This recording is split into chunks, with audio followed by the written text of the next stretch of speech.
अस्सलाम वालेकुम लिसनर्स, कैसे हैं आप सब। उम्मीद करती हूँ कि आप बिल्कुल खैरियत से होंगे। मैं अपने channel topic of the day के साथ आपको वेलकम कहती हूँ। अगर आपको मेरी वीडियो अच्छी लगे तो लाइक और शेयर जरूर कीजिएगा, इसी के साथ मेरे चैनल को सब्सक्राइब भी कीजिएगा। तो चलिए वीडियो को करते हैं स्टार्ट। हमारे बाल दिन में 100 से ज्यादा गिरते हैं और निकलते हैं। हम में से 800 ml का पसीना रोज निकल जाता है। बड़ों में 206 किस्म की हड्डियां होती हैं, जबकि बच्चों में 301 की हड्डियां हैं, जो वक्त के साथ साथ फ्यूज हो जाती हैं। हम अपनी पूरी जिंदगी में 23,000 लीटर्स का सलाइवा यानी कि थूक मुंह के जरिए पैदा करते हैं, जो बड़े स्विमिंग पूल को बआसानी भर सकता है। हमारे जिस्म में इतना आयरन है कि जिसकी मदद से 2 इंच की लोहे की कील बआसानी बनाई जा सकती है।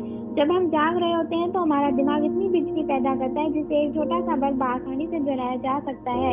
हमारी आंखों में 120 मिलियन रोड सेल्स हैं कि अगर इन रोड सेल्स को जोड़कर डिजिटल कैमरा बना दिया जाए तो 576 मेगापिक्सल कैमरा बआसानी बनाया जा सकता है। और आज तक इतना बड़ा मेगापिक्सल कैमरा किसी फोन के लिए कभी नहीं बनाया गया।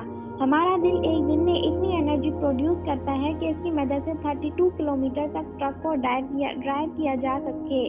अगर आपका डीएनए निकालकर लाइन में रख दिया जाए तो 10 मिलियन माइल तक बिक जाएगा, यानी कि कहकशां के सबसे आखिरी प्लेनेट प्लूटो से होता हुआ वापस आ सकता है। उम्मीद करती हूँ कि आपको मेरी बातें अच्छी लगी होंगी। इसी के साथ अल्लाह हाफिज।